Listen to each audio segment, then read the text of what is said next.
yonent bi di ko wax ne fala wa rabbika la yuminuun xatta yuxakkimuuka fi ma shajara baynahum summa la yajidu fi anfusihim xarajan mimma qadayta wa yusallimu tasliman. nee na jullit ndéem jullit la du lu ko neex mu mel, jullit ndéem jullit la du lu ko neex mu accepté, jullit ndéem jullit la du lu ko neex mu bugg, du lu ko neex mu bañ. am nag lu xewoon yonent bi war a wax la ca yàlla atte une partie ca ña xew ba xewoon ci ñoom wóoluwu ñoo dem ci yonent bi yàlla nag ne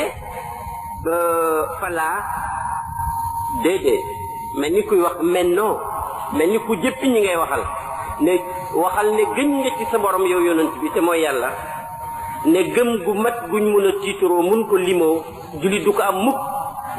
fekk su xew-xewee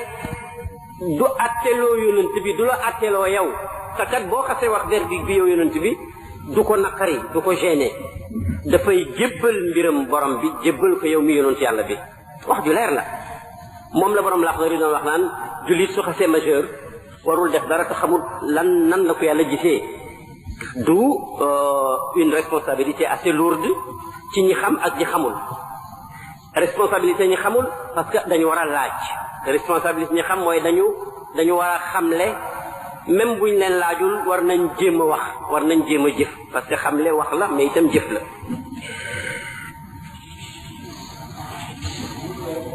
table ronde bi woon ci koor gi ñun ñëpp ko fekkee moo tax duñ ci dellu. amoon na ñaari magistrat yu ñu doon won disposition code de la famille bu Sénégal bi ci mbiru sëy ak fase. ñu waroon ca teg nag ñaari communication yoo xam ne wala ñaari waxtaan wala ñaari conférence yoo xam ne bii dafa naan l'islam nii la tëralee sëy suñu xarit baax lool te sawar ci liggéey Mouhamed Sankhé waroon ko def benn ba man ñu waroon ko def ci fase. tey nag la ñu ñëw ci waxtaanu fase ci l'islam. xam naa nag ñu bari ci nit ñi waxtu wu ñu waxee waxtaan woo xam ne droit la ci l'islam donc fiqh la ñu bari sax duñ sawar a ñëw parce que waxtaanu fiqh dafa ñagat parce que amul dara luy sawarloo presque waaye nag information la boo xam ne du ay léeb du littérature. léegi li ma njëkk wax mooy buntu talaq parce que waxuma ci sëy buntu fase divorce ci sharia al islamia du sujet benn conférence. soo commencé woon ca fiançailles non bàyyi sax boo commencé woon ca ñàkk a déggoo ca kër ga diggante ñaari way dencante jabar ak jëkkër boo ca commencé woon topp texte yi ci alquran ak sunna ak fuqahaaw yi ñu mën a sukkandikoo ba ngay egg ca tàggoo ak jàpp yedda ak conséquences yi muy jur ruq yi nga xam ne yépp bi ko alquran junjee sunna dolli ko tàllal fuqahaaw yi tàllal nañ ko di ci wax bay wax yoo xam ne amagul su amoon nuñ ko war a régler. je vous assure que chaque dimanche ba Tamxarit gi del ci déwén sujet boobu duñ ko épuisé. loolu nag li ma jublu ci wax ko mooy fuñ ci yem tey rek ñoo xam ne c'est une question de temps et peut-être de connaissance. ñaareel ba ñu war a dellu siwaat ci fàtte comme xas nañ ko commencé ba nga xam ne le maximum d'information mën nañ ko am ndaxte même ku bëggoon a comparer li ñuy appliquer ak li ñu war a appliquer mënoo ko comparer lu mooy naturellement boo amee une idée une conception ci ñaar yi. fase nag dafa yaatu compliqué quelquefois ñu réeri ko quelquefois ba nga xam ne li tax ñu sawar ci waxtaan ci mooy ku nekk ci ñi jàng fiqhul islam yi gis nga ci quartier sëy bu ñu tasul ca yàlla. gis nga ci quartier sëy bu tasuñ ko ci nit ñi mais ca yàlla tas na. cela veut dire que ay relations yu xaraam yu illégal yuy indi meram yàlla te xëy na sax ki ko def xawma nag xawma ko woon lay la ci kanam yàlla am de moo tax sujet bi jarul xeet kon nag mënuma ko jeexal tey jéemuma ko jeexal tey mënuma ko jeexal tey jéemuma ko jeexal tey li ma ci wax ak néew rek pour ñu waxtaan tey te ma di leen xaar bés ngeen ma owaat fa ma yem rek ma commencé waat fa ñu continue et divorce ci sharia al islamia laaj na jullit bi ñuy waxal quand même ñu fàttali ko même bu ko fàttewul ne effectivement sharia al islamia la ñuy wax parce que sharia al islamia dafa am yoo xam ne daf ko wuute ak droit bu nit ñi nasal seen xel tëral ko ngir defar seen affaire yu bari la mais mën nga ci junj rek benn wala ñaar wala ñett sharia islamia bu ñu ko waxee rek xamal ne am na melo woo mën a tuddee ar-rabbaniyatu tëb rek di wax ne fase na takk na te xamuñ mbir mi fu ñu ko tëral itam du leeral wax ci ar-rabbaniyatu moo di texte yii ci alquran ak texte yii yonent bi jàngal nit ñi ak dégg yi ci juddoo ñu koy tuddoo fiq jógeewul suuf asamaan la jógee waxin la du góorgóorlu xel mais révélation la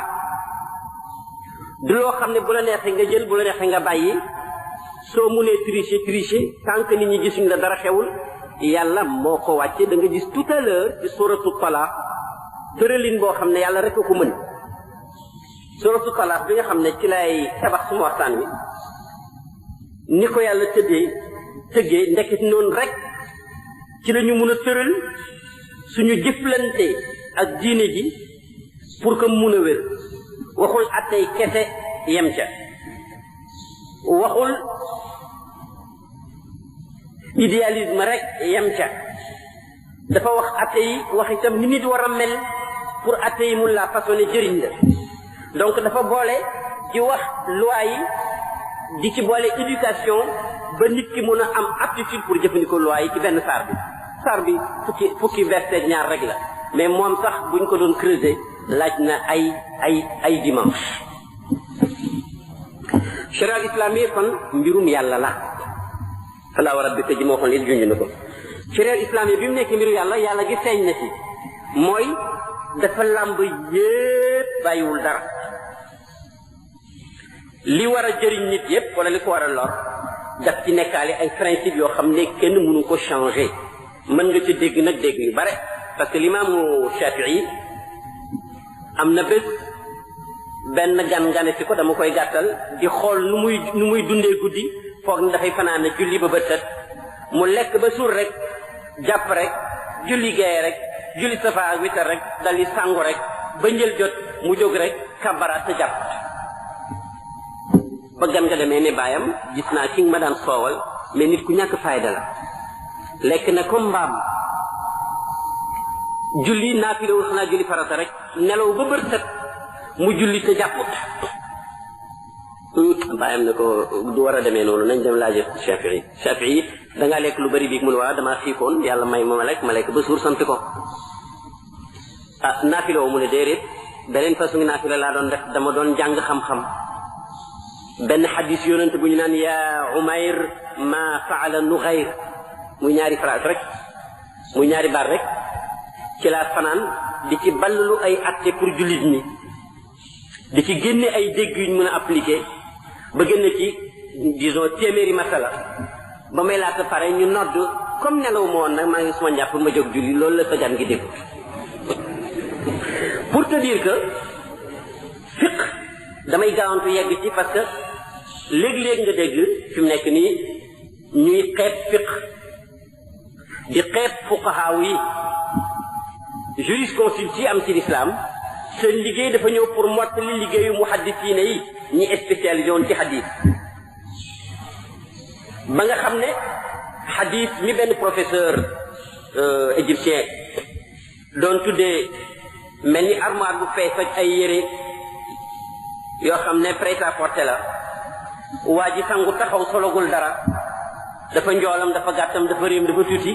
sa liggéey la yow nga seet mbub mi ko jot tolloog moom nga jox ko xew-xew yi noonu la moo tax fuqaaw yi mënuñ cee ñàkk bokk yenn xadis yi dafay mbëkkante te fekk mbëkkante lu muy sa dégg gi yow yenn xadis yi dafay jafee dégg ci luga yenn xadis yi dafa am lu koy folli wala lu mu folli moo tax nag fuqahaa yi bokk ci bul wax nag ne dama fonk alquran ak sunna ba su benn faqihu tëralee téere boo xam ne liggéey na ci ñaar fukki at wala fanweer wala ñeent fukki at yi nga jot te yépp xëy na jaar na ca ba gis na wérul ba mu rejeté ko il faut ñu boole ci liggéey fuqahaa yi moo tax shumuliyatu gi am na benn aalim boo xam ne ci suñu mbokk chia yi la sax Murtada borom Amali dafa fees ak xam-xam ba mujj gi dafa jël téere ba rek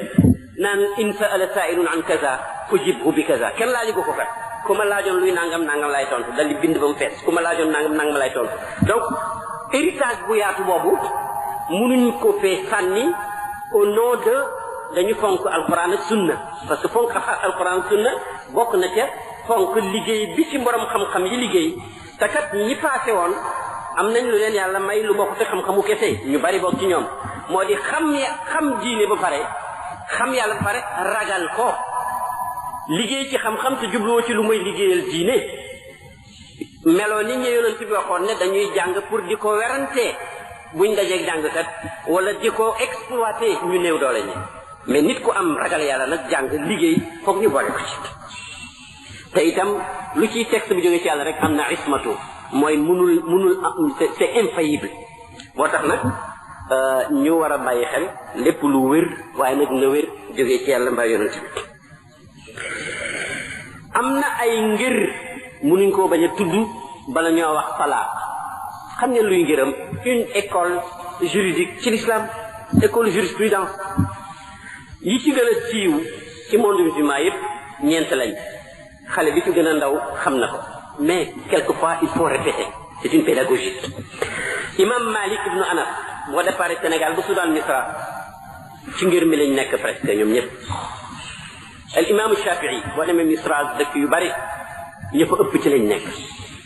al imam Abu Hanifa Nu'man waa Iraq la woon am na ñu bari julli ñi ëpp sax julli ñi tey ci ngiram lañ nekk ci àddina bi peut-être les 3/4 ak imam Ahmad ibnu Hanbal bariwul ñi ko topp mais kàngam la woon mais sax nit ñi ngi ko jàppee woon muhaddis jàppewuñ ko faqih yooyu ay détails la yoo xam ne dañuy am bés ñu wax ko parce que am na njëriñ mais am na yeneen ngir parce que chia al imamiya kenn mënu leen a négliger tey ci kaw àddina ndax dañ fee bari te yëngatu donc li ma bëgg a wax foofu mooy ñun kat maliki yu ne lañu li may wax li ci ëpp yépp école imam Malik la mais nag jullit bu ne am nga devoir pour xam ne lenn rek mooy sa soxla mooy dégg li yàlla wax ak li yonent wax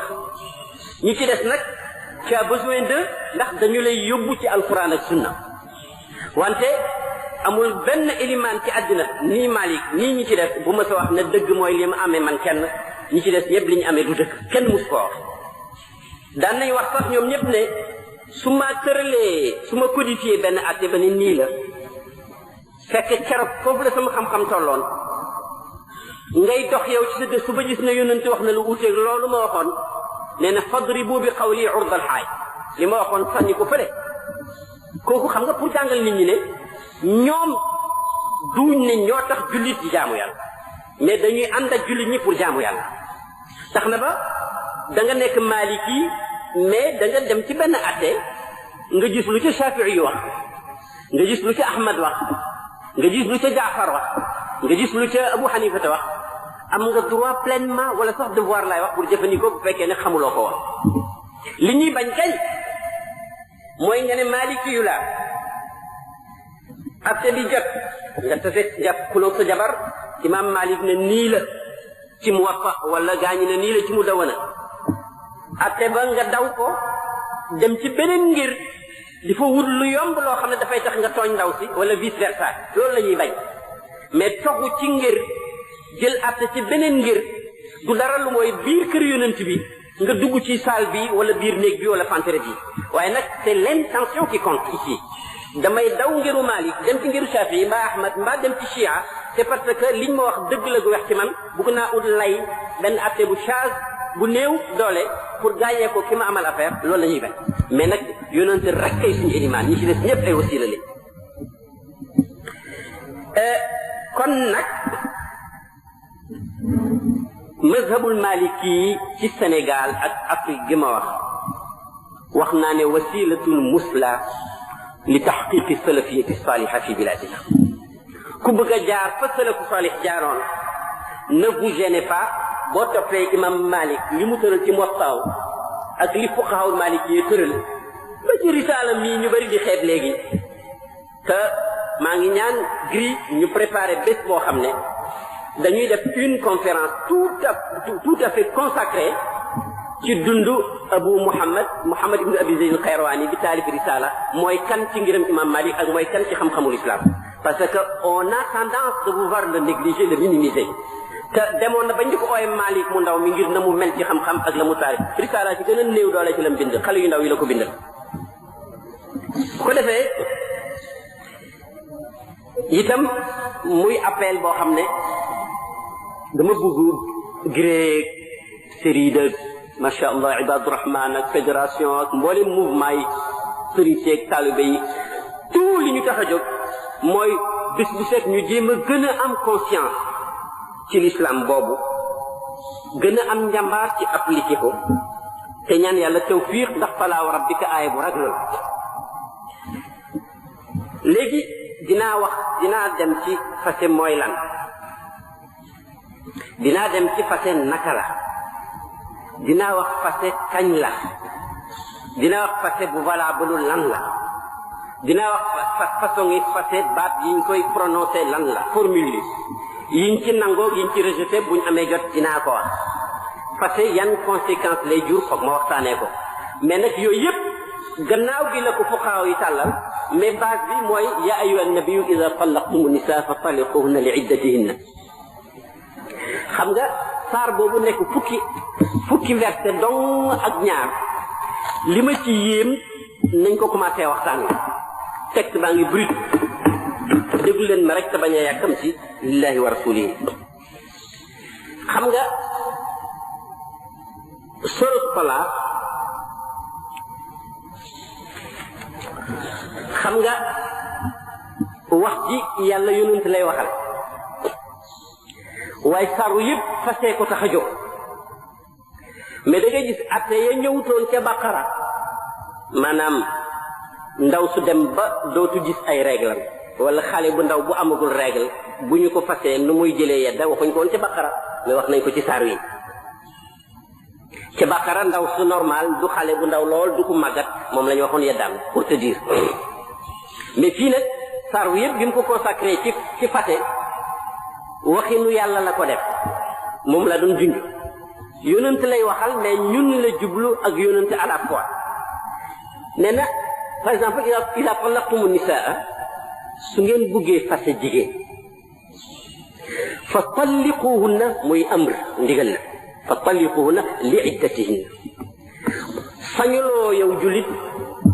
jógee marché wala usine ba wala bureau ba ak sa nervosité wala yaa xam li la tax a mer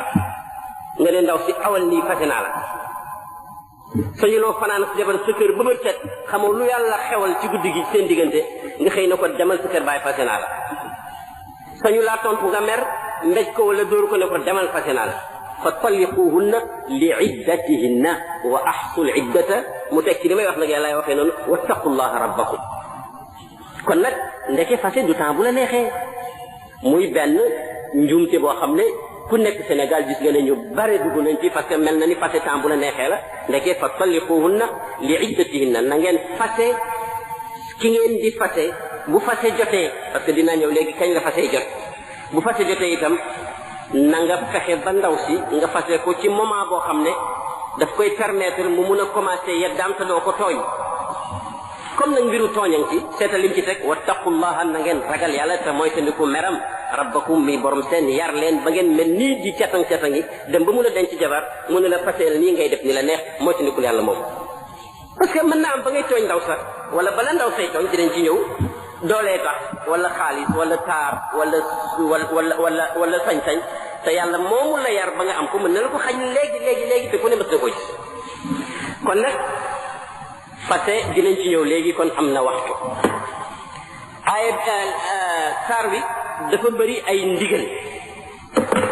saar wi dafa bëri ay ndigal nee na fase leen ci waxtu woo xam ne dinañ mën a compter seen yedda te duñ tardé wa ahsul iddata te na ngeen préoccupé ba xam idda bi kañ lay commencé ak kañ lay jeex ndax am na conséquence yu garaaw dinaa ko waxee ci kanam parce que am na waxtu woo xam ne ci benn façon yi fase dinaa ci ñëw bu ko nit fasee jabaram su kontewul yedda ji mën na jubóog moom fekk xaraam na ko téegu ko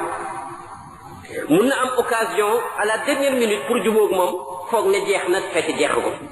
kon nag yàlla nee na wa ahsul iddata na ngeen takk na ngeen compter ba xam lu ngeen di def ban temps ngeen koy def ndax temps bi dafa compter foofu wattaqullah rabbakum nga jël laa tuxrijuhunna min buyutihinna jigéen juñ fase duñu ko dàq pour mu dem jàppee yedda kër baayam muy beneen njuumte boo xam ne lii jigéen ñee koy def lii góor ñee koy def mais en général ci Sénégal kuñ fase ci suba doo fa yendu kuñ fase ci ngoon doo fa fanaan sa kër baay ngay fanaan wala fu la neex yàlla ne déedéet laa tuxrijuhunna min buyutihinna bu leen génne ci néeg yiñ dëkkoon bi ngeen marié fi mu nekkoon boo ko fase fi la war a toog ba yedda ji jeex dinañ ci ñëw te itam wala yaxrujna bul ko génne moom itam bu mu mer génn donc sañuloo ko génne moom it amul droit génn foofu mu doon sëyee foofu lay jëlee yedda mais ku sellu nag psychologiquement socialement religieusement financièrement boo ko selloo conséquences yi aju ci génn ndaw si dem jëlee yedda feneen conséquences yi dafa bari bon lu mooy nag ci benn cas laay bi nen cas bi mooy mu fase ko dëkkal ko ci kër gi dox nag ba fekk nag ndaw soo suñu fase muy jàpp yedda ak beneen góor di def lu neexul yàlla tam gis ko tam leer lu jafe nag la parce que foofu l'islam daf koy suturaal nit sutura boo xam sax dafay rusloo nit parce que saaba yi dañoo yonent mais conditions yi nga wax kenn mënu ko fekk nit muy def lu mu warta def nga dem di seet ñeen di seede ci gox yi ñëw pour ñu bala ngaa ñëw fekk waa ji def la muy def ba dem mais ku ko seetlu itam ci biir da nga gis ne ki la suturaal noonu war nga ko rus ba doo yegg foofa mu tegaate beneen li may tuddee wax nu yàlla wa tilka xududullahi foofu mooy limite yi garde fou yi nga xam ne moom la yàlla teg ci mbiru fase bul ko jéggi ndax ku ko jéggi mu ne faqad zalama nafsahu boo fasee jabar génne ko sa kër fase jabar fekk mi ngi ci réglam fase jabar ci lu dul fase sunna bi may wax ci léegi soo ko defee nee na tooñ nga sa bopp te fase nga tooñ boobu itam conséquences yi muy jël ku nekk gis na ko ndax laa tadri la'alla allah yuhdisu ba'da zalika amran jabar ji nga mere léegi génne ko mu dem xëy na yàlla susaat ci sa xol nga fàttali ko ne ndeke li nga ko doon xeebee ndeke jar ta xeeb li nga ko meree woon ndeke amul solo nga bëgg koo réconcilier moom fekk affaire ba yàqu na ba pare xamuloo ci dara mais bu nekkee ci kër gi dinañ leen wax léegi ci fase raj yi mooy fase boo xam ne daanaka dafa niroog li ñuy wax séparation de corps bu ko nit fasee jabaram jabar jàng ci biir kër gi bés bu mer ma jeexee su buggee jëlaat ndaw sa bu ko xoolee muuñ sax rek daganaat na ko lu tax waa ji jabar ji dafa meroon trop waa ji moom xam na atte yi alors jege ndaw si noonu ndaw si mer mu ne ko doom raam jeex na nag quand même ala doom raam jeex na nag c'est-à-dire que fàttalikul ne alquran may na ma ne bu ma buggee juboo ci diggante bi sañuloo bañ alors ñu bëri nag xamuñ ko parce que ndaw sa bu nekkoon kër bàyyi yooyu du ci amante kon nag yàlla nee na boo ko deful tooñ nga sa bopp te xamuloo ni kon lu naayoo xew aaye boobu jullit war na xam ci circonstance yi mu wàcc bala ñoo ñëw ci aspect technique parce que dafa am ndaw soo xam ne dafa am ndaw su doon sëy doomi Abdullah ibnu Umar radiyallahu anhuma Umar ibnu Xattaab ak Abdullah ñaari saaba lañ Abdullah mere jabar ji ne ko fàtte naa la lu xaw a niru répudiation bi ñuy wax fekk ndaw si mi ngi nekk ci ay règle mënul julli Omar laaj ndaw si situation bi nga nekk bi ñu fase mu wax ko mu dem ci yonent ne su ma doom de fase na jabaram mais ndaw si day mi ngi ci réglam yonent mer d'après texte bi ne ko wax ko ne na ko jëlaat sëy bi valable mu bàyyi ko ba règle yooyu jeex mu bàyyi ko ba mu gisaat règle bu règle yooyee jeexee nag su buggee na garde su buggee mu door a fase loolu la yàlla wax fatalliquhunna li iddatihinna saar boobu yonent moo ko firi. alors ku nekk xam na ne su fekkoon ne dafa nekk ci fan yooyu mu amee règle am mu fase ko du mun a commencer compter donc yokkal na ko yeddaam gêné na ko te tàggoo nañ bu pare. boo toppee nag saar wi yu mel noonu ci fees dell yàlla nga ko saddee lu mel ni dalikum yu'azu bi man kaana yuminu billahi wal yawmil axir yàlla nga ci wax man ittaqillaaha ja'ala lahu maxrajan yàlla nga ci wax wa yarzuqhu min haysu laa yahtasibu yàlla nga ci wax man ittaqillaaha ja'ala lahu min amrihi yusran yàlla nga ci wax zalika amrullahi anzalahu ilaykum yàlla nga wax man ittaqillaaha yukaffir an sayyi'aatihi mboolem yim digle ci sëy mi ngi ci dugalaale wax na ci ñetti yoon ku ragal yàlla donc déglu lim lay wax ci sa famille noo ko war a faseeg noo ko war a jëlee yàlla dina la utal toujours foo jaar ba yegg fa nga bëgg yàlla dina la defal jàppandi yàlla dina la jégal say bàkkaar yàlla dina la baal say tooñ. donc ma bëgg ci tabax ne ak tey sëy ak fase ci lislaam jaamu yàlla la mbir la mu ñuy amee yool di ci am bàkkaar mbir la mu am ay obligation yuñ sañul bañ mbir la moo xam ne dundu la neex nga koy defee mbir la moo xam ne dundu la neex nga ciy tër loolu laa ci jublu ci loolu may insisté. saar bi sax dem na ba nga xam ne wax na ne bim digle yu bari yooyu tere yu bari yooyu wax na benn verset boo xam ne moom itam war nañ ci romb la ñoo dem. c'est-à-dire xam nga waa ji sañ na fase dinañ ko wax léegi sañ na fase ndaw si ba yedd ji waaj jeex mu jëlaat sañ na ko fase ba yedd ji waaj mu jëlaat waaye nag bu mu ci jublu méthode boo xam ne daf koy garder ndaw si rek du nekk jabar du nekk ku libre dem sëy keneen loolu sax yàlla seetlu na ko ba aayawaale ko waaj comme ca biir dinañu wax ci beneen fase boo xam ne bu ndaw si buggee jënd liberté am buñ gëstoo bu juge bi gëstoo gis ne waa ji daf ko doon tapage pour ndaw si fay ko xaalis su wéree rek ndaw si dafay libre ñu fase ko pare ñu nanguwaat li mu joxoon waaj yooyu yëpp ay détails yoo xam ne bëgg nañ cee yegg bu ci waxtu xaji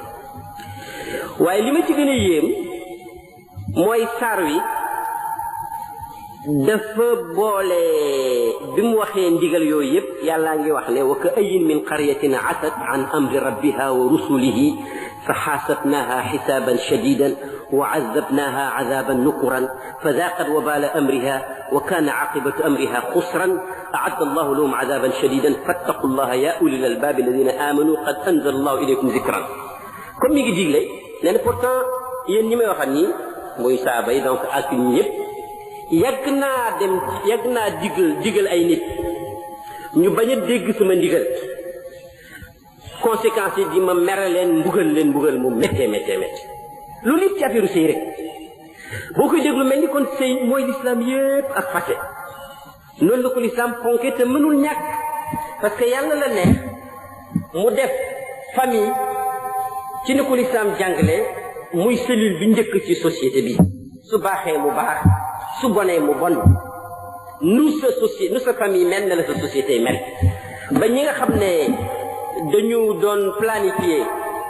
pour yàq monde musulman ba mu néew doole dootu am source yu baax yooyu dañu wax ne fexe leen ba yàq jigéen ñi nit ñi ci des yëpp yàqu. même gis naa benn rapport boo xam ne benn religieux bu dul ñun ci beneen diine la nekk bu mu doon def ku jógee Amérique ci Afrique yëpp nu ñuy def ba tasaare seen diine boole na ca nañ fexe ba jot ci la femme africaine suñ paree dinañ jot ci góor ñi. kon nag bu l'islam sàmmee famille noonu fexe ba góor du tooñ jigéen du tooñ fase di normal jël di normal xaq yi ci am yépp mu tënk ko ci lam bëgg lam bañ moom yàlla tëkku ci itam loolu luy wane ne rek na mbir mi noonu la mën demee te noonu lañ ko war a traité. ca feewu saar wa nag jubluwuma firi yépp li ma ci gën a yéemati mooy yàlla dafa déparé ci famille yegg ci kawnu bi yépp mooy fa muy waxee naan allahu alladi xalaqa sab'a samaawatin wa min al ardi mislahunna yatanazzalu al amru baynahunna li ta'lamu anna allaha ala kulli shay'in qadir wa anna allaha qad ahata bi kulli shay'in ilman wax ci fase muy demee ak la ca bon ak la ca baax wax ja dem ba yegg ci yàlla mi bind juróom-ñaari asamaan xamuñ lu mu ci jublu xamuñ lu mu ci jublu loolu moo gën a wér bind ci suuf yi lu toll noona juróom-ñaari xamuñ lu mu ci jublu mu ne mbir yi di wàcc ci diggante kook suuf boobu mu ne yàllaa ngi leen di wan ne mën na lu nekk te xam na lu nekk ki mën lu nekk xam lu nekk nag bu la tëralee dara daf lay wan ne ca nga war a jaar ou bien la waaj waxoon haza awi tuufaan dinañ ma sa dellu ci saar wi